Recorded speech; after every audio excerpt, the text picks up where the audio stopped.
On March 29th, Turkey officially declared that its military operation in northern Syria, known as Operation Euphrates Shield, finished after achieving all its goals. The decision was announced during the meeting of the Turkish National Security Council that was attended by Turkish President Recep Tayyip Erdogan. It was noted that Operation Euphrates Shield, which was started with the goal of ensuring national security, preventing the threat from Daesh, ISIS, and returning Syrian refugees to their homes, has been successfully completed, Turkish National Security stated. Turkish Prime Minister Binali Yildirim announced the decision during a televised interview with Turkish private broadcaster NTV, adding that future military operations will have other names. The Turkish leadership did not announce that units of the Turkish armed forces were set to withdraw from northern Syria.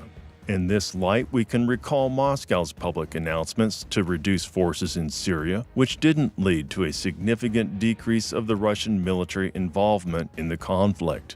Ankara's Operation Euphrates Shield, launched on August 24, 2017, resulted in the following achievements for Turkey.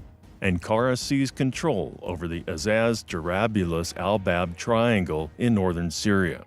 Turkish forces prevented U.S.-backed Kurdish forces from the linking up of Kurdish-controlled areas in northeastern and northwestern Syria.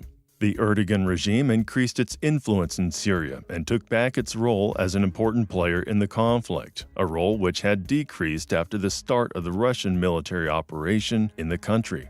The following goals were not achieved by Ankara. Turkish-led forces failed to push Kurdish forces out of the northern Syrian town of Manbij. Kurdish units were able to remain in the area because of Russian-U.S. cooperation in preventing the Turkish advance. The Turkish armed forces were not accepted as a participant in the U.S.-backed advance on Raqqa.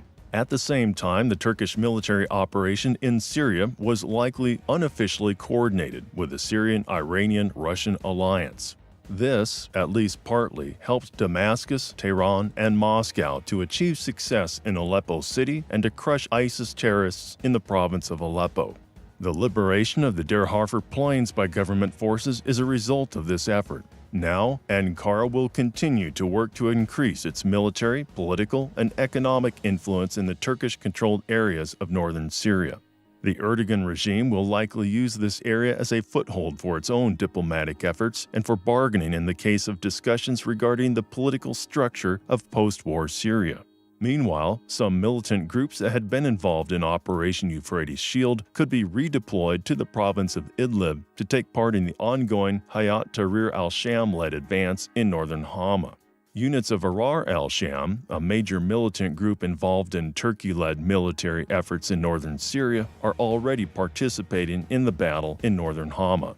The Erdogan regime will also work to increase its influence in Idlib, where mostly pro-Saudi Hayat Tahrir al-Sham, formerly Jabhat al-Nusra, the Syrian branch of al-Qaeda, plays a key role among opposition groups operating in the province.